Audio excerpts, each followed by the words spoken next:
dans ces cas-là, c'est toujours le point de départ. Comment ensuite, en deuxième partie, on a pu passer à l'édition d'un livre? Il se trouve que, à la surprise générale, ce livre a eu un grand succès. On va se demander pourquoi et comment. Mais on verra aussi dans ce succès qu'il y a 2 ou 3 voix discordantes, dont une qui amène à vraiment se pencher pour vérifier l'authenticité. Vous pourriez me dire, l'authenticité, vous auriez mieux fait de la vérifier d'abord, mais il se trouve que c'était tellement évident que le manuscrit de Barthas était authentique que je ne me suis pas posé la question.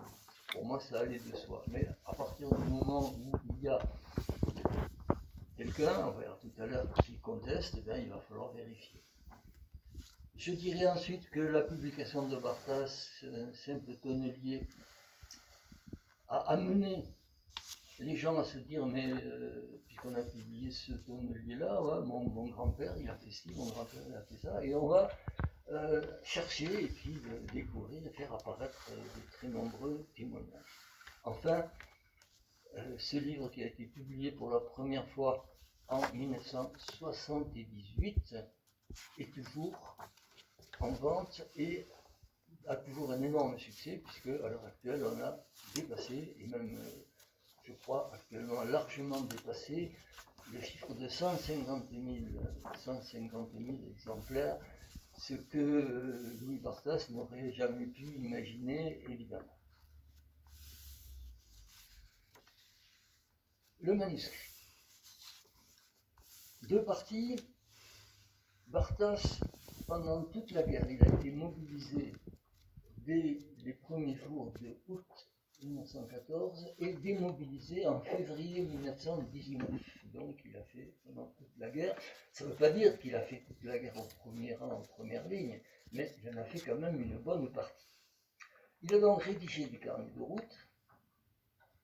Malheureusement, ils sont perdus, parce que de retour chez lui après la guerre, il a eu le réflexe du très bon élève de l'école primaire, c'est-à-dire ces carnets, c'est un brouillon, c'est mal écrit, c'est bouffé par l'humidité, il y a des pages arrachées, c'est les souris qui ont grignoté, il faut mettre ça au propre.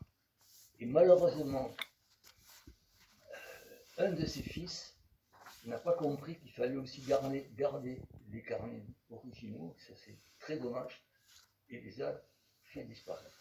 Donc on ne les a pas, mais on peut quand même en parler un petit peu, puisque voilà, 3 citations du livre de Barthas, avec en plus l'indication des pages, pour montrer que ce livre n'a pas été écrit après la guerre, il a été écrit pendant, et il a été simplement mis au propre après. Voilà 3 citations. La première, c'est un de ses camarades qui s'appelle Ferrier qui lui dit « Et toi ?» me dit Ferrier, « toi qui écris la vie, toi qui écris la vie que nous menons. » Donc il est bien en train d'écrire la vie. Au moins, ne cache rien, il faut dire tout. Une autre citation un peu plus loin. « Sachant que j'écrivais le véritable roman de notre douloureux calvaire. » Écrire le véritable roman, ce n'est pas prendre 3 ou 4 notes, c'est vraiment écrire. Et le troisième extrait, un peu plus tard, un peu plus loin, ça se passe dans les Ardennes, et à l'ombre d'un tilleul, j'ai écrit ces lignes sur un banc de pierre, ou peut-être le délicieux écrivain André Theuriet, qui aujourd'hui évidemment est totalement passé de mode, mais c'était un écrivain important de l'époque, et notamment beaucoup de ses textes se trouvaient dans les manuels de l'école primaire. Donc il était très connu, et Louis Barthas, qui avait été un excellent élève de l'école primaire, l'avait connu. Donc, ou peut-être le délicieux écrivain a écrit ces livres où il parle de tous les lieux environnants. Donc, même si on n'a pas les carnets originaux, il est clair qu'il les a écrits pendant la guerre et il les a ensuite mis au propre. Je ne sais pas quelle est votre propre expérience de l'école primaire, mais comme moi, quand j'étais à l'école primaire, c'était clair. Hein, il y avait le brouillon et il y avait le propre. Et on ne passait au propre que lorsque le brouillon était impeccable et on le mettait au propre. Et là, il a le réflexe du bon écolier, du bon élève, très bon élève même, puisqu'il a été reçu au certificat d'études primaires premier du canton. Premier du canton. Orthographe parfaite, emploi de l'imparfait du subjonctif aussi bien que M. Sarkozy, ce qui est même peut-être mieux que M. Sarkozy. Vous avez entendu parler de ce M. Sarkozy? Non, c'est vieux ça. Bon, alors, mise au propre en plus sur des cahiers d'écoliers. Mise au propre sur des cahiers d'écoliers. C'est le support qu'il avait entre les mains. Donc vous avez à gauche la couverture du cahier numéro 6. Bon, il y en a 19 cahiers en tout, cahiers d'écoliers. Les titres, la guerre maudite, hécatombe, charnier, etc. Bon, c'est très clair ce qu'il raconte. Et ce que vous pouvez remarquer sans doute, c'est dans l'image de la semeuse. La semeuse, c'est une image républicaine. Hein. D'ailleurs, la semeuse porte le bonnet phrygien de la République, et derrière elle, il y a un soleil qui se lève, et sur lequel Louis Barthas a écrit le mot Pax. Donc son rêve, son ambition, c'est d'arriver à ce que cette guerre horrible se termine par l'arrivée de la paix. À droite, une des pages de carnet, c'est vers la fin de la guerre où son régiment ayant été dissous, il se retrouve dans un régiment breton, et le dépôt de ce régiment, c'est à Vitré, en Bretagne, qui est le pays de Madame de Sévigné. Donc, c'est quand même un bon élève. Il avait entendu parler de Madame de Sévigné et de quantité d'autres aussi. Il va acheter une carte postale représentant Madame de Sévigné et il la colle sur son cahier en disant que voilà pour lui qui sont les vrais héros. Il vaut mieux avoir entre les mains une plume qu'une arme pour aller tuer ses semblables. L'illustration donc de ces 19 cahiers, il y a je crois 300 et quelques images, souvent des cartes postales achetées sur place. Et parmi ces cartes postales, quelquefois, vous en trouverez d'autres dans d'autres témoignages, ce qu'on peut appeler des cartes postales personnalisées. C'est-à-dire qu'il a acheté la carte et il a écrit par-dessus un commentaire. Déjà, évidemment, c'est loin, on le voit peut-être pas très bien, mais déjà on pourrait voir que la carte postale ne dit pas le nom du village. Hein, ceux qui sont près de l'écran là peuvent le voir. On ne dit pas le nom du village, puisque la photo est prise en pleine guerre, et il ne faudrait pas que les espions allemands découvrent que les Français sont là, etc. etc. Et c'est Barthas qui a rajouté, et écrit à la main le nom du village. Il a écrit également que pourquoi il y avait tous ces arbres devant le clocher de l'église, c'était pour le camoufler, pour que les Allemands ne le découvrent pas. Vous voyez d'ailleurs que dans la rue du village, les personnes qui sont là ne sont pas des civils, mais je crois que tout le monde, ce sont des militaires. Alors il y a d'autres cartes personnalisées aussi, mais enfin c'est pas le moment d'en parler ici. Enfin, il y a un petit morceau de texte qui est extrêmement intéressant, c'est qu'en décembre 1915, après des pluies diluviennes qui ont inondé les tranchées, aussi bien françaises qu'allemandes, qui étaient à quelques dizaines de mètres, les soldats sont sortis et ont fraternisé. Ça a duré quelques jours, et puis il a fallu que chacun revienne dans ses tranchées, sous la menace d'ailleurs d'être bombardé par l'artillerie. Et Barthas termine un récit passionnant, parce que ce n'est pas dire « Ah, les Allemands en face sont nos amis, tombons dans les bras, etc. » Non, pas du tout. On passe un œil au-dessus du parapet, et on sait qu'est-ce qu'ils vont faire en face. Est-ce qu'ils vont nous tirer dessus ou pas? Et on commence à lever la tête, et en face, ils lèvent la tête aussi. Personne ne tire, alors à ce moment-là on sort, on s'avance et c'est là qu'on fraternise. Là c'est vraiment un récit pris sur le vif, ils n'ont pas imaginé comme ça dans l'absolu. Et il termine ce récit de fraternisation qui est une page absolument extraordinaire par l'appel que vous avez là et qui dit, bon mais qui sait un jour peut-être sur ce coin de l'Artois, on va édifier un monument à la fraternité entre les peuples qui sont là en train de se combattre alors qu'ils ne savaient pas pourquoi et alors qu'ils préféreraient faire la paix. Retenez-le, cet appel de décembre 1915, parce qu'on va en retrouver la conséquence un peu plus loin. Alors, le passage à l'édition, il s'est fait en 2 temps. Ça a commencé à Carcassonne avec la Fédération audoise des œuvres laïques, et ensuite c'est passé à une maison d'édition nationale très importante, François Maspero.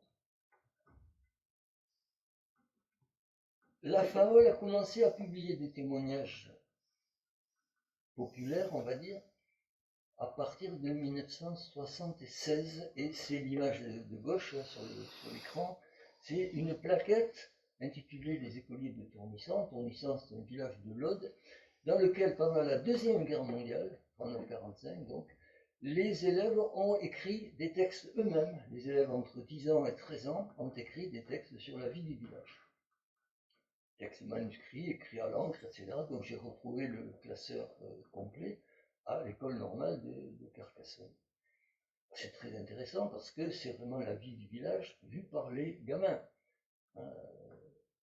Les plus âgés ayant 13 ans, prêts à passer le certificat d'études primaires, et les plus jeunes 10 ans. Donc on avait publié ça en 1976, je crois bien, et l'année suivante, en 1977, on publie la plaquette que vous avez à droite, c'est-à-dire des extraits des carnets de Louis Barthas.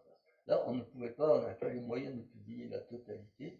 On a fait donc une plaquette d'extraits. On a choisi les textes les plus significatifs, comme si on choisissait les extraits pour les mettre dans les manuels scolaires. Donc un extrait sur la mobilisation, un extrait sur les fraternisations, un extrait sur le bombardement, etc., etc. Une plaquette d'environ 70 pages, même format que la première. Et voilà, c'était un bon point de départ intéressant. Mais il se trouve qu'à ce moment-là, en 1977, donc, j'étais en pourparlers avec François Maspero, un éditeur parisien, pour l'édition d'un autre bouquin à partir d'une thèse d'histoire que j'avais faite un peu avant. Je lui ai envoyé la plaquette. Je ne sais pas, vous n'avez peut-être pas trop encore l'habitude des réponses d'éditeurs, mais là, je peux vous dire que 3 jours après, j'avais la réponse positive. Ça a été immédiat. Vous avez un portrait de François Maspero ici à gauche. Vous avez les titres de quelques-unes de ses collections. Donc, Actes et Mémoires du peuple, c'est dans celle-là qu'il a publié Barthas. Texte à l'appui. La découverte, qui ensuite est devenu le nom de la maison d'édition après que Maspero a passé la main. Histoire du syndicalisme, Cahiers libres, l'état du monde qui existe encore aujourd'hui, Hérodote, et la petite collection Maspero qui reprenait en format de poche un certain nombre de titres de la maison d'édition.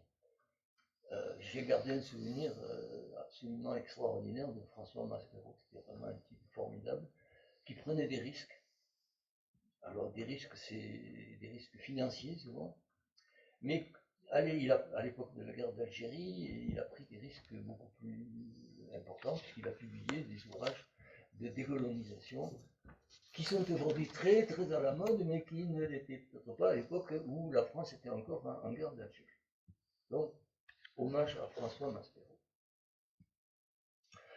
Voilà le livre qu'il a publié à gauche, c'est celui qu'on a vu tout à l'heure, c'est le livre de grand format, donc publié en 1978, et là c'est la version intégrale sur plus de 500 pages des carnets de Barthas, alors que l'édition de la FAOL n'était qu'une édition d'extrait, comme on l'a dit tout à l'heure. Tout de suite, ce livre a été édité également par le club Hachette.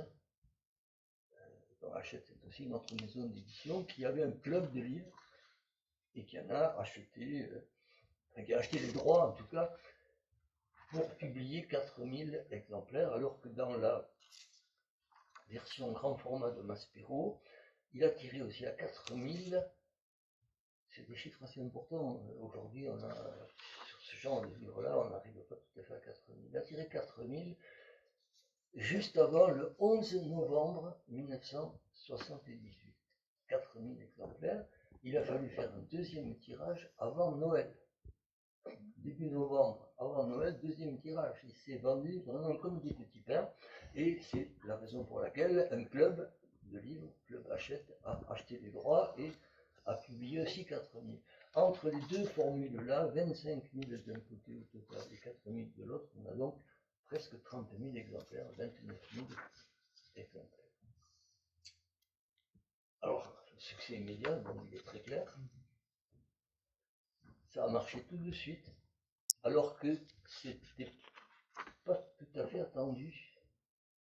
Et l'éditeur lui-même, qui avait des difficultés financières, a un peu hésité. Est-ce qu'on va vraiment publier ça? Un très gros livre, plus de 500 pages, un auteur totalement inconnu, un auteur qui était tonnelier et mort depuis un certain temps. La guerre de 14-18 à l'époque était très écrasée par la Deuxième Guerre mondiale, elle n'en parlait pas beaucoup et c'était pas un thème à la mode. Eh bien ça a marché, et ça a marché pourquoi? Grâce à la presse, aux manuels scolaires qui ont publié des extraits, et puis aux lecteurs également. Le bouche à oreille, ça compte beaucoup. Alors la presse, bon, pas une revue de presse complète, mais vous voyez les titres, les appréciations de différents journaux, véritable mine d'or, beaucoup exceptionnel, très grand livre, etc., etc. Et même Le Monde, parce que Le Monde, ils sont assez prudents, hein, donc ils ont attendu que le succès soit vraiment évident pour enfin publier quelque chose, mais ils ont publié aussi quelque chose. Donc la presse. Les manuels scolaires. Là j'ai un exemple, c'est la collection Hatier de 3e en 1980, qui a accordé une double page. Là vous n'avez qu'une des pages, il y avait également la page de droite qui était consacrée à Louis Bartas, avec le portrait, avec des extraits des passages, des carnets, avec des photos, etc. Et donc il n'y a pas que Hatier, il y a beaucoup d'autres manuels scolaires qui ont publié comme ça des extraits. Et puis les lecteurs. Alors j'en donne deux. Un très célèbre, François Mitterrand, vous avez aussi entendu parler de François Mitterrand, même s'il est encore plus ancien que Sarkozy. Ah, les carnets de Louis Bartas, ce livre a une haute valeur historique, mais il est aussi une grande œuvre littéraire. Il a très très bien vu, Mitterrand, les deux aspects. L'aspect de document historique et l'aspect de l'œuvre d'un style absolument remarquable. Le deuxième exemple, il est aussi très amusant, c'est une jeune collégienne belge, il y a le timbre de sa lettre, il y a son adresse, etc., qui nous écrit pour en savoir davantage sur Louis Bartas. Elle vient de lire le bouquin, et elle veut en savoir davantage parce qu'elle est en train d'écrire son autobiographie. C'est le terme exact de la... Elle est en train d'écrire l'autobiographie de Louis Bartas, donc il faut qu'on lui donne beaucoup de renseignements. Alors évidemment, ça pose un problème parce que c'est pas un personnage célèbre, c'est un artisan de village. Et on a eu quelques échos avec ses enfants et petits-enfants qui ont pu donner quelques témoignages, quelques documents également présents dans les archives de l'Aude ou autres, mais on n'a pas beaucoup de choses à dire. Ce qui est quand même amusant, c'est de voir comment les gens se sont passionnés pour ce Bartas. Alors, parmi les lecteurs également, j'avais opposé un fantassin de 14-18 qui s'appelait Auguste Bastide, qui, étant encore vivant lorsque le livre est publié, m'a écrit ceci: celle des tranchées, et d'ailleurs toute la guerre. Donc il est content du livre, il l'a lu, etc. Et il termine en disant qu'il a pleuré à plusieurs reprises en le lisant, tellement ce livre est authentique et vrai, et tellement beau, tellement vrai. J'ai volontairement opposé cette phrase d'un fantassin, alors un fantassin de 14-18, parce qu'il faut faire attention aussi que combattant de 14-18, ça peut avoir plusieurs sens. Le fantassin, c'est celui qui est en première ligne, avec un fusil et une baïonnette. reçoit les obus venant de quelques kilomètres quelquefois. Donc un artilleur, c'est pas la même chose qu'un fantassin.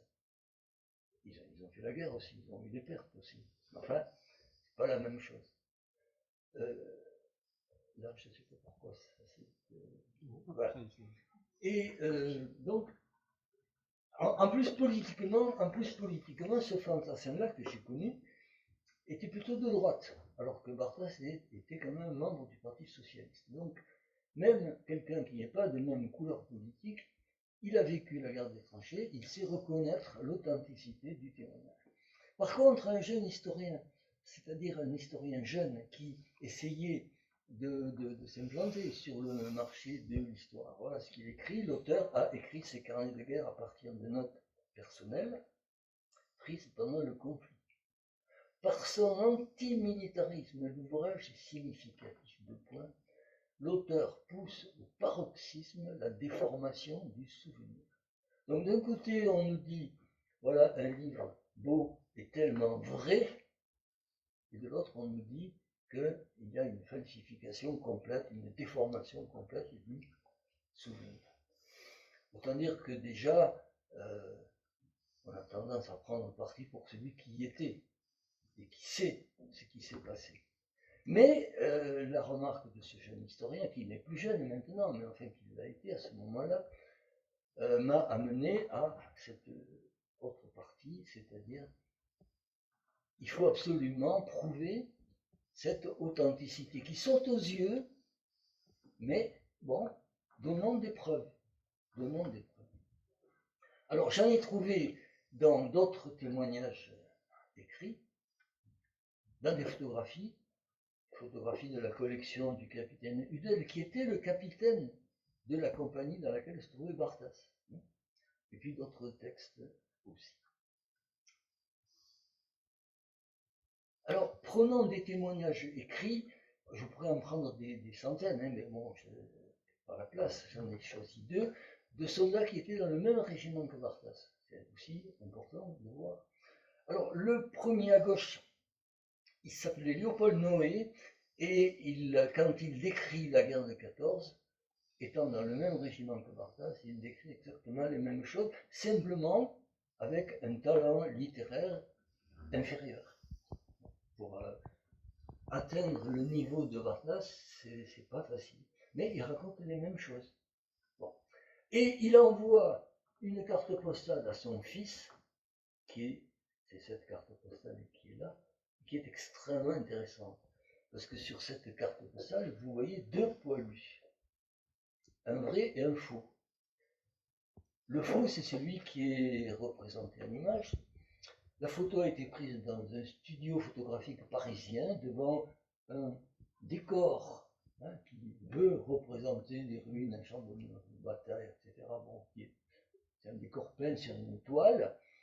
Et vous avez le poilu avec son uniforme bleu horizon, son casque, son fusil, son sac, etc. Et ses bottines.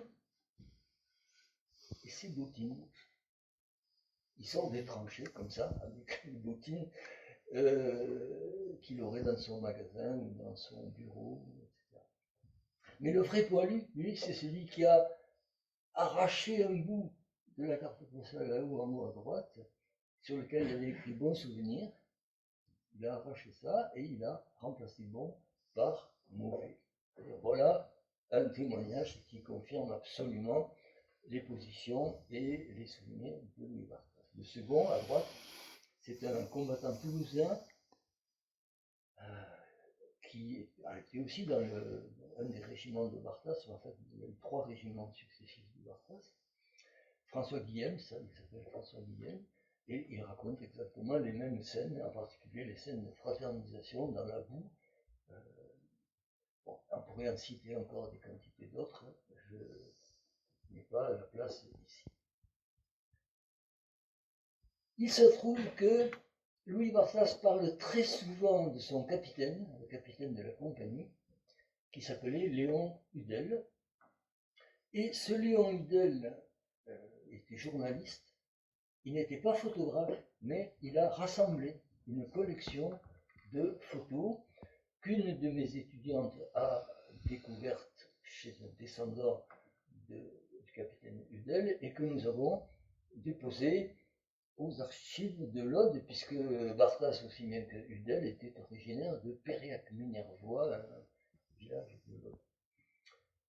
Donc il y a une série de photos comme cela, dont celle-ci, je ne sais pas si je vais pouvoir vous le montrer.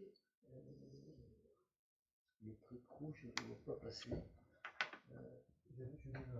Vous avez montré, vous l'avez repéré. Hein, oui. Bon, alors il se trouve que sur cette photo, on voit Louis Barthas. Voilà, merci.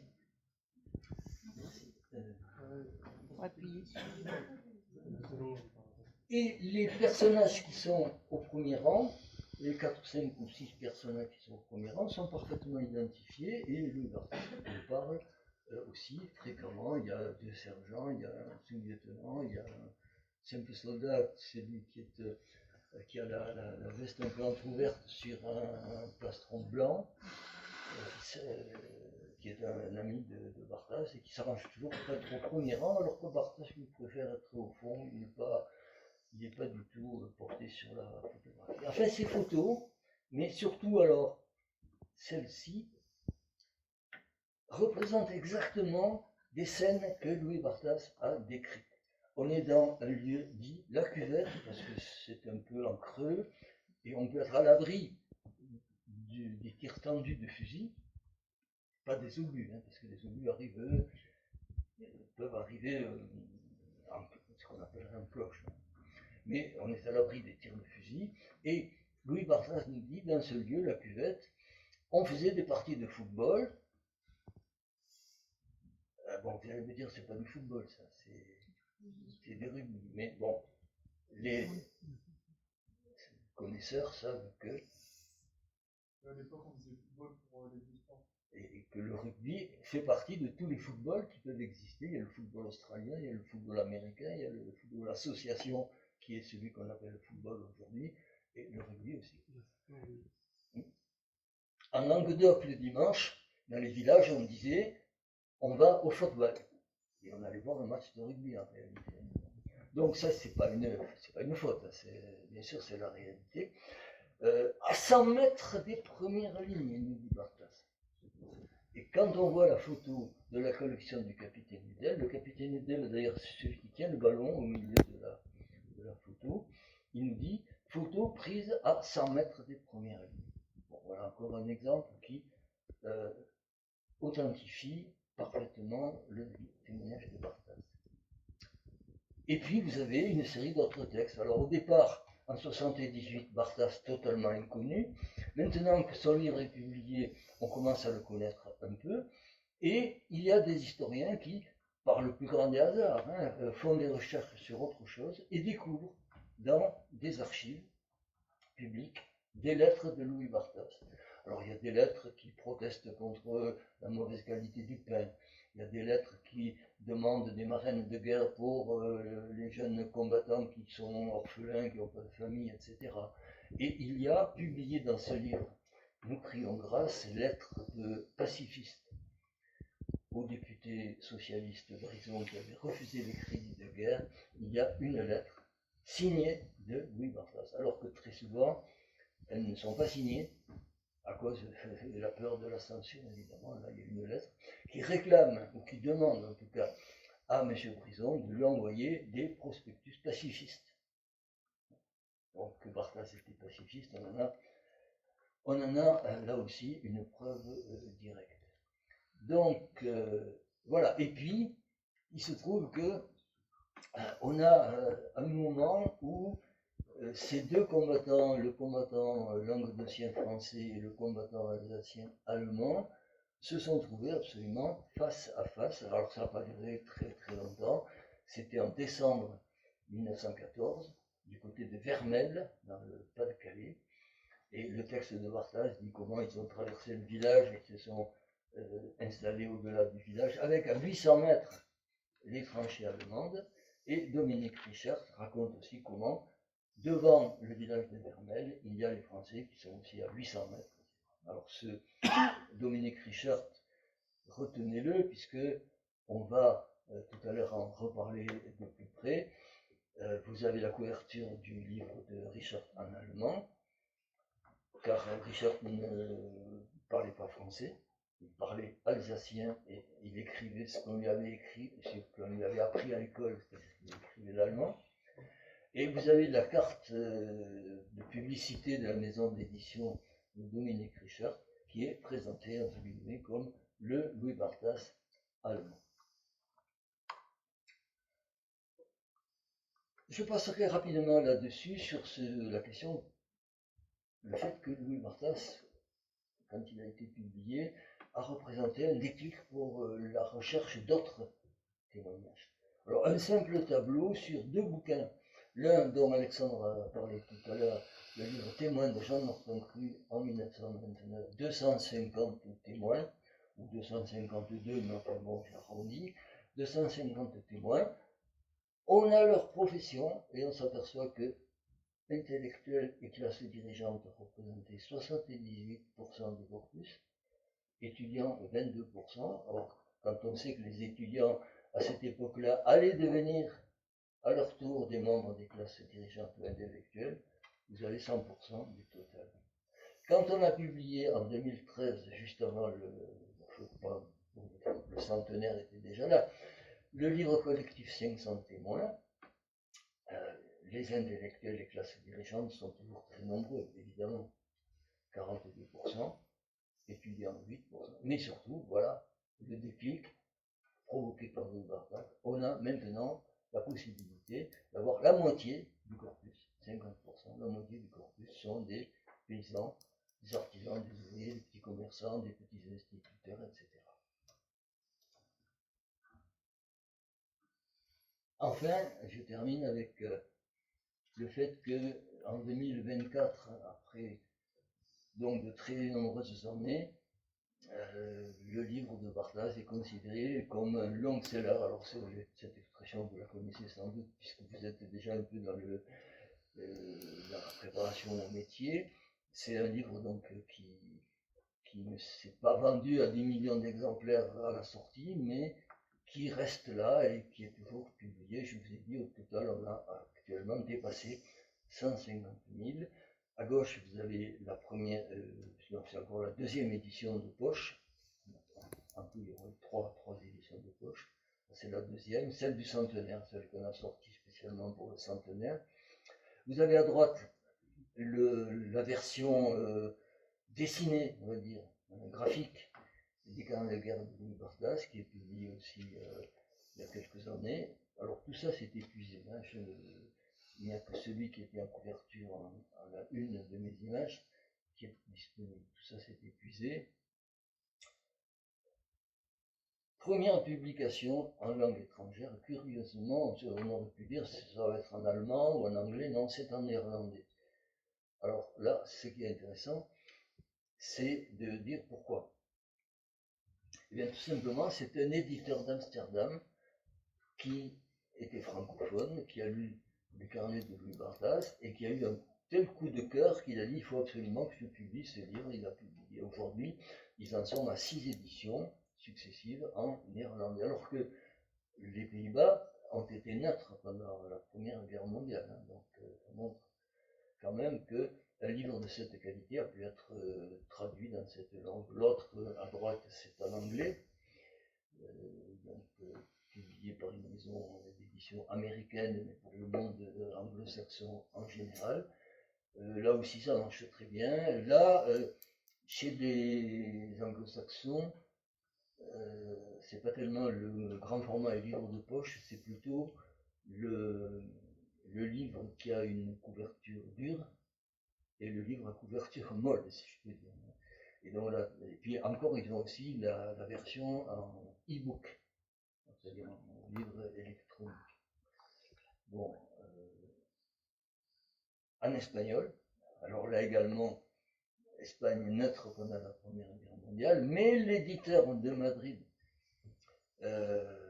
Páginas de Espuma, a lui aussi voulu publier un livre pendant le centenaire de la guerre de 14, même si l'Espagne était restée neutre. Il s'est adressé à un de ses auteurs argentins francophones Eduardo Berti, et Berti lui a dit il faut traduire le Barthes, et donc publier le Barthes en espagnol. Et puis vous avez la couverture du livre collectif auquel Alexandre et moi nous avons participé, ainsi que beaucoup d'autres étudiants ou enseignants de l'université de Toulouse de Mirail, 500 témoins de la Grande Guerre. Vous remarquerez la couverture, vous remarquerez le trait de dessin de Tardy, qui a représenté Barthes en train de rédiger son carnet. Et je lui ai dit, est-ce que vous ne pourriez pas me mettre aussi un rat qui le regarde? Et il a dessiné un rat qui le regarde. Et ceci gratuitement. Hein, gratuitement. Bon. On peut dire ce qu'on veut de Tardy. Quand on lui propose de la Légion d'honneur, il se roule par terre d'horreur. Mais quand on lui demande gentiment de faire une couverture pour ce livre-là, il l'a fait totalement gratuitement. Et puis voilà la réponse à l'appel de Barthes. Qui sait, peut-être un monument un jour, un monument de fraternisation? Eh bien oui, exactement 100 ans plus tard, en décembre 1915, ce monument a été construit et inauguré par encore un autre président, celui-là, François Hollande. Bon, ça fait beaucoup de présidents qui se sont succédés, mais je pense que Barthes le méritait très bien. Voilà, très sommairement, parce qu'on pourrait évidemment dire bien davantage, voilà, présenter un peu l'histoire de ce livre, Les grandes guerres de Louis Barthes. Merci de m'avoir écouté avec attention.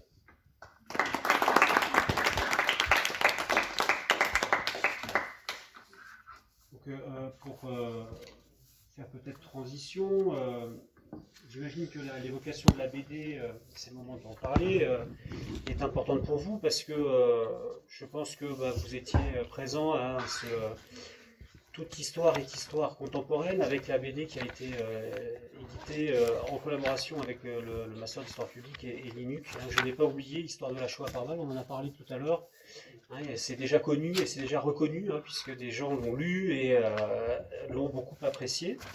Et puis peut-être dire aussi, revenir sur cette anecdote de Tardy, pour dire que Tardy était en pourparlers avec la mission du centenaire pour faire le logo, créer le logo du centenaire. Vous savez que c'était une cocarde avec marqué 14-18 et Tardy, en fait, on a dans les archives justement qui ont été conservées, on a les croquis en fait de Tardy qui était venu à la mission pour voilà, il y a eu des travaux autour de lui et puis là, hop, on lui a attribué en 2012 la Légion d'honneur. Alors là, Tardy, ni une ni deux, a fait une lettre. Je ne coopérerai plus jamais avec les institutions de l'État, donc j'annule ma participation à la mission du centenaire. Et donc du coup, on s'est retrouvé avec déjà des esquisses qui étaient très très intéressantes, qui sont aux archives, mais qui n'ont jamais vu le jour, parce que un fifrelin du ministère de la Culture s'est dit, tiens, ça serait une bonne idée de donner la Légion d'honneur à Jacques Tardy. Voilà, c'était une petite anecdote pour revenir sur ce que vient de nous présenter Rémi Casals. Alors, moi, je voudrais de la même manière un petit peu revenir sur en fait l'édition d'un autre témoignage de combattant, celui donc d'Henri Despérières, et de la même manière essayer avec vous de voir dans la réalité de l'expérience éditoriale comment en fait la source est devenue livre et comment le livre a ensuite vécu, en tout cas le témoignage a vécu. Et donc ce que a évoqué Rémi Casals, c'est la question du long-seller. Est-ce que Henri Despérières, qui n'était pas Louis Barthes, qui a un autre profil, comment il est devenu aussi un support en fait de scientifique, pédagogique ou d'histoire publique en quelque sorte.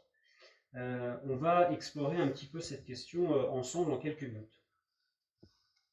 Alors vous avez l'objet, donc le livre, C'est si triste de mourir à 20 ans, lettre du soldat Henri Despérières, 1914-1915, donc un soldat qui n'a pas vécu l'ensemble du conflit, puisqu'il disparaît en septembre, je dis disparaît, puisqu'on n'a pas retrouvé son corps, en septembre 1915. Et donc on le voit ici avec une de ses médailles, hein, et sa moustache, qui est la même d'ailleurs, hein, par contre là, que Louis Barthès, mais on reviendra sur la pilosité parce que ça a été justement une des découvertes aussi de ce témoignage-là. Vous voyez aussi, puisqu'on regarde la présentation par un historien, donc enfin, en tout cas celui qui était en passe de devenir un historien à l'époque, puisque ma thèse n'était pas soutenue, et regardons encore un témoignage pour l'histoire. On a donc guerre 14-18 et puis les éditions Privat.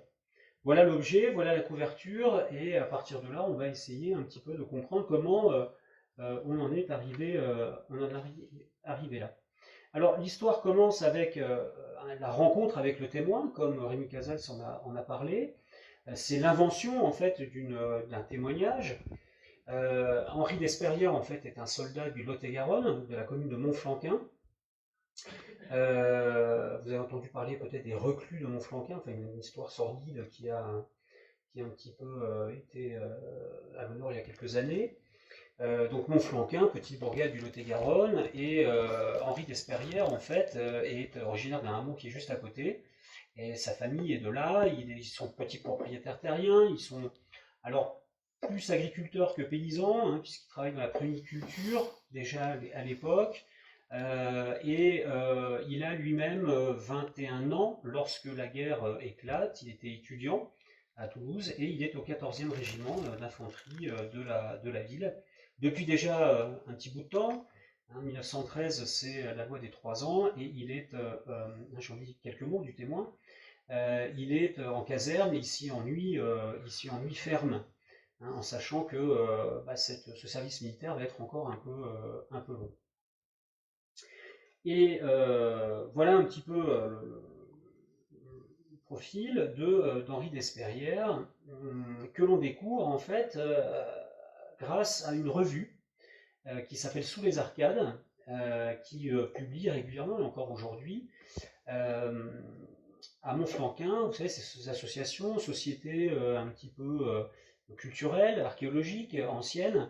Hein, c'est une bastide, hein, Montflanquin, donc Sous les Arcades, c'est pour faire référence à la place centrale. Et donc une partie de la correspondance, en fait, a été remis à cette revue par la famille qui dispose de quelques lettres et de 2 carnets, et j'y reviendrai également. Et donc c'est par le biais de mes recherches que je me retrouve avec Sous les Arcades sous ma main, puisque moi-même j'étais à l'époque enseignant à Agen et je préparais un DEA sous la houlette de Rémi Casals sur la première épreuve du feu des combattants de 14-18. Donc DEA, c'est-à-dire Master 2, hein, pour vous, brillamment soutenu à l'université, vous pouvez aller regarder le manuscrit, qui n'a pas été publié.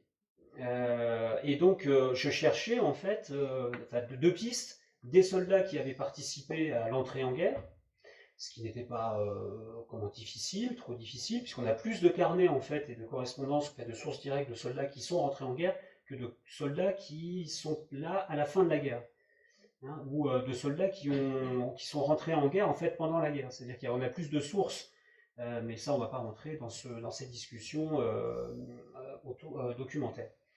Et donc, deuxième point, je recherchais justement, puisque je travaillais avec Rémi Casals, des témoignages plutôt populaires.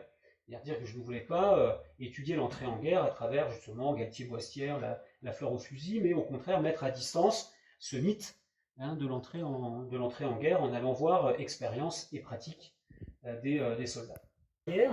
En disant, vous savez, c'est vraiment très intéressant, et puis on va le publier là, et donc il faut vraiment travailler avec les descendants pour qu'ils puissent être tout à fait convaincus. Donc nécessité et confiance, hein, il y a un pacte testimonial, donc c'est pas moi qui suis à l'originaire de cette expression, mais un pacte testimonial qui est passé, hein, comme avec les intervieweurs des descendants de la Shoah, qui est passé avec les descendants de la famille ici. Donc ça, c'était des moments très très forts ou très intéressants aussi, parce que vous vivez avec la famille à un moment donné. Hein, et je me rappelle que Madame Reigne a eu un cancer à ce moment-là et que c'était voilà, il y a eu tout ça aussi qui rentrait en compte. Et ça a été une expérience humaine aussi importante. Alors, ensuite, eh ben, une fois que le travail a été transcrit, il faut passer à l'édition. Alors l'édition, qui est parfois brute, mais qui là nécessitait, il nous semblait, des explications.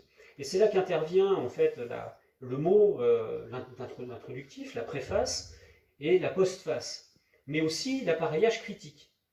Donc ce qui était bien pour un jeune aussi historien, c'est de mettre la main dans l'explication en fait du texte, donc les analyses de texte que vous avez fait jusqu'en licence et bien après peut-être, et ben il faut là le mettre à contribution, enfin en tout cas reprendre la méthode et puis se dire bon bah tiens, je vais expliquer le texte. Alors je vais expliquer le texte par des notes de bas de page, et puis je vais expliquer le texte aussi par une postface pour donner le contexte, la figure du témoin, qui est-il, comment est-ce qu'on en est arrivé au témoignage, etc. Tout ce que j'ai compté ici, et puis tout l'intérêt du témoignage aussi. Donc ça prend là aussi un certain temps. Il faut essayer d'aller chercher, comme l'a dit Rémi Casals, des informations supplémentaires aux archives. Alors pour Henri Despérières, c'est encore plus compliqué, mais on va voir l'état civil, on essaye de voir un petit peu si on a d'autres traces que l'état civil aux archives départementales du Lot-et-Garonne.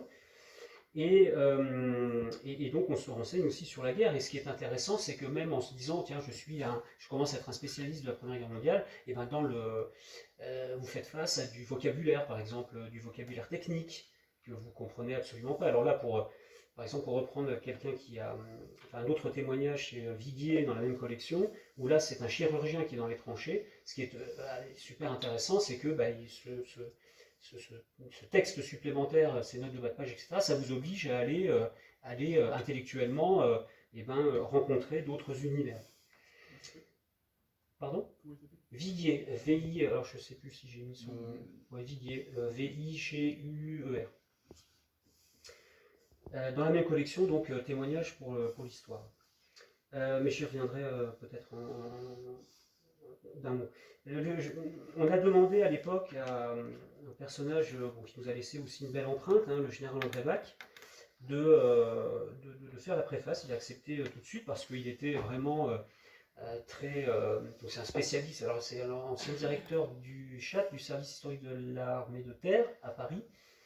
Un général à la retraite, mais spécialiste aussi des sources judiciaires autour des fusillés de la Grande Guerre, qui a fait un travail monumental, où il met à disposition aussi des sources, avant que les sources soient mises à disposition du public.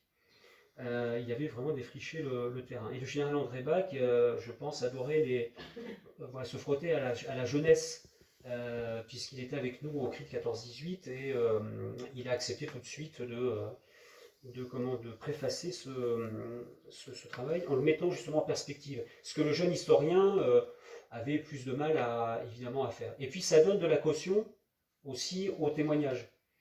Donc ça c'est important d'avoir une préface de quelqu'un qui va... alors aujourd'hui quand on vient vous chercher pour faire une préface, évidemment c'est sympa de temps en temps.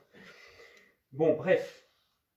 Donc André Bach accepte et puis le livre sort dans cette collection, donc avec d'autres témoignages intéressants, populaires aussi, et un petit peu originaux comme Arnaud Pomiro, c'est un autre étudiant, Fabrice Papola de l'université, qui va prendre en charge ce témoignage d'un soldat qui était dans l'armée d'Orient. Donc on avait peu de témoignages, et puis donc Viguier pour la chirurgie. Je reviendrai sur la photographie tout à l'heure.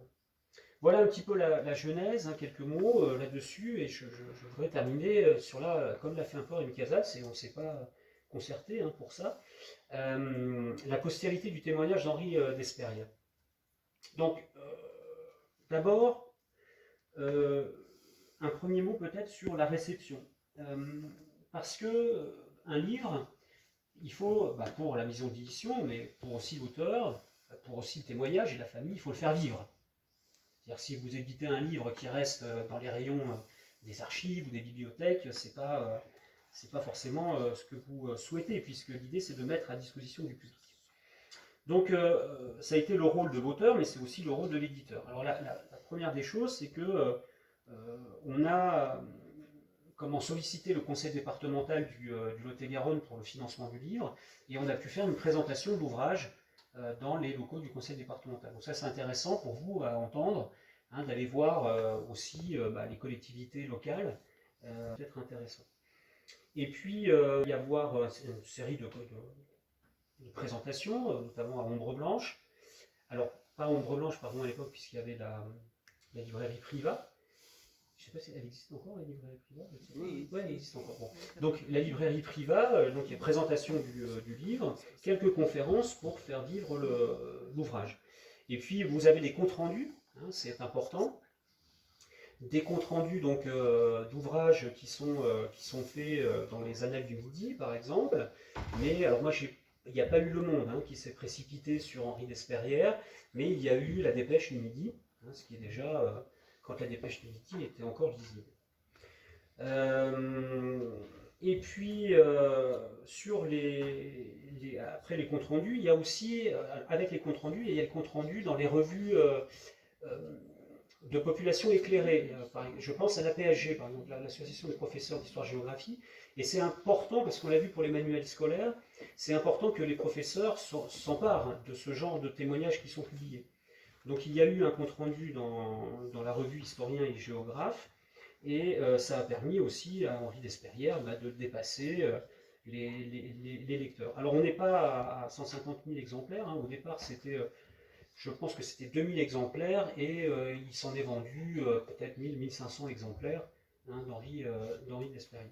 Je crois que vous pouvez encore l'acquérir. Les usages ensuite sont des usages aussi scientifiques,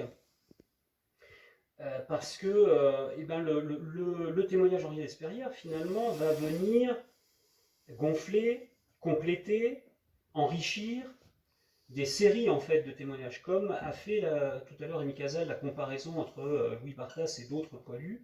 Et on va pouvoir intégrer Henri Desperrières dans le corpus des témoins populaires, étudiants, jeunes conscrits qui vont à la guerre. Et donc il va être utilisé dans un certain nombre de publications et de thèses, dans la thèse évidemment, également donc dans des ouvrages plus généraux de synthèse. Rémi Casal, c'est André Loès par exemple, 14-18, Vivre et mourir dans les tranchées. Vous vérifiez d'ailleurs en général, historien, quand un livre sort, si Henri Desperrières a été utilisé ou pas. Alors j'avais été par exemple un petit peu heurté par le dernier livre de Frédéric Rousseau sur le patriotisme, dans lequel il n'y avait pas et la thèse et Henri Desperrières par exemple. Donc vous regardez un petit peu ça, dans d'autres synthèses, donc, et puis il est venu enrichir les 500 témoins de la Grande Guerre dont Rémi Casal s'est parlé, et qui est quand même voilà l'après, le deuxième volume de Jean Norton Cru, et qui dévoile des témoignages populaires. Donc on a l'impression d'avoir fait œuvre d'historien en ayant élargi un certain nombre de problématiques, si je reviens au début de mon exposé, et en les ayant donnés au public de cette manière. Alors il y a d'autres éléments importants, il me semble, à noter, c'est que Henri Desperrières va être utilisé dans le cadre des archives départementales du Lot-et-Garonne, ici en septembre 2014, donc au moment où j'ai passé la main, par des collègues donc enseignants. Alors je ne crois pas qu'il ait été utilisé encore dans des manuels scolaires, bien que je n'ai pas regardé dans les détails. Mais ce petit fascicule au fil du temps qui est très bien fait, parce que les archives départementales, alors là vraiment, pour avoir vu aussi toutes les productions évidemment de celles de l'autre qui ont été citées par Rémi Casal, mais dont Sylvie Cocanas aura à reparler. Souvent les productions, enfin quasiment tout le temps, les productions des archives départementales sont vraiment d'une grande qualité. C'est un travail complémentaire entre les archivistes et les enseignants qui sont missionnés au service éducatif. Et donc là, vous avez Henri Desperrières, une partie de sa correspondance qui est utilisée. Et puis, le centenaire a fait qu'on m'a contacté pour différents projets éditoriaux, et notamment ce carré classique pour le collège, des lettres de poilus. alors plus intéressantes, il me semble, que les lettres de Poilu de Guénaud qui ont été publiées en 1998, si ma mémoire est bonne, parce que là, il y a un appareillage, il y a tout un travail pédagogique qui est fait autour comme du reste au fil du temps. Et donc il y a plusieurs lettres, 5 lettres qui dessinent un parcours et une expérience dans la guerre justement, et que l'on utilise encore, figurez-vous, dans certains lycées, comme le lycée de la Borde-Basse à Castres. Donc on voit qu'il faut qu'il y ait un travail complémentaire autour de cela, parce que c'est, il me semble, intéressant. Et à côté d'Henri Despérières, dans ses lettres de Poilu, il y a aussi Barbus, par exemple, ou un ouvrier ou un normalien comme Marcel Étévé. Donc on a des profils tout à fait différents qui montrent l'épaisseur de l'expérience de la guerre. Donc voilà, par exemple, au fil du temps, hein, vous avez donc une partie des lettres d'Espérières. Alors ça me donne l'occasion de signaler qu'en même temps, parce qu'on peut le faire aussi en même temps, aussi, en même temps, on a, puisqu'on parlait des présidents de la République, on a réussi à faire rentrer le fonds Henri Despérières aux archives départementales du Lot-et-Garonne. C'est-à-dire le reste des lettres et les 2 carnets du sergent. Donc ça c'est intéressant aussi, parce que ça montre que l'historien, en faisant ce travail-là, fait œuvre aussi de collecteur et de conservateur, bien que ce ne soit pas évidemment son métier, il n'en est pas le spécialiste. Alors, je terminerai par une sorte de coup de théâtre. On est en 2009. Je fais une conférence autour du 11 novembre à Cancon, à côté de Pays de la Noisette, à côté de Montflanquin. Et je vois arriver monsieur et madame Reigne, qui viennent me voir et qui me disent Monsieur Lafont, je suis très heureux de les voir. Et figurez-vous que Henri Despérières, dans sa correspondance, parle beaucoup de photographie. Il avait un West Pocket, et puis il demande dans ses lettres est-ce que vous pouvez m'envoyer du matériel photographique? J'ai fait des photographies là, tiens, j'ai photographie là. Et puis avec les 2 carnets, rien, pas de photographie. Il dit mince, pas de photographie. Et pour la préparation de ma thèse, grâce en fait aux discussions que j'avais eues avec Nicolas Offenstadt, je m'étais dit que la photographie était une source extrêmement riche, et j'avais été à la BDIC à l'époque, la contemporaine, où il y avait des fonds photographiques absolument privés, absolument intéressants, qui n'avaient pas forcément été encore utilisés.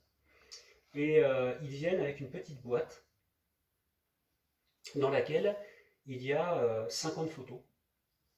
Et donc ils avaient réussi à retrouver les photographies d'Henri Despérières. Donc on a enrichi le corpus photographique, parce qu'ils pensaient les avoir égarés. Et ces photographies sont fabuleuses, on l'a vu avec le Poilu. Hein. Il y en a beaucoup d'autres où